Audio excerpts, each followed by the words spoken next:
Wiki jana na weekend ambayo ilipita, sisi wote tulishuhudia ile mikutano ya United Opposition ambao wale wangetaka kuwa marais Kenya hii wamekuwa pamoja na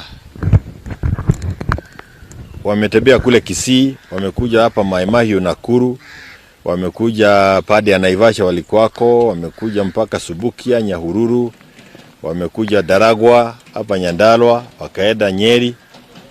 Hapo beleni walikuwa kule padi ya Murang'a na Othaya. Na tunapenda vile wameanza kujipanga wenyewe, na inaonekana mwishowe tutapata one presidential candidate.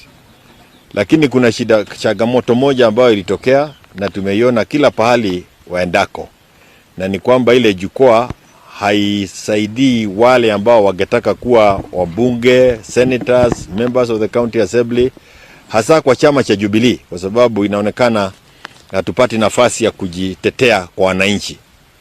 Na kwa sababu sisi wote tumekubaliana kwamba hakuna zoning, vyama vyote vitawania viti kila sehemu, ni vizuri kila chama basi, na hasa sisi wana Jubilee, tufikirie vile sisi wana Jubilee ambao tunatafuta viti, vile tutatafuta viti, na tumekubaliana kama aspirants tutengeneze forum, tuanze kutembea.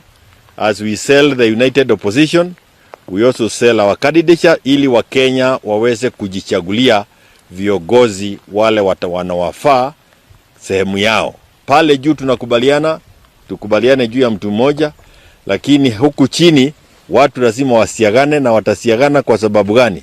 Watasiagana kwa sababu wameweza kujiuza kwa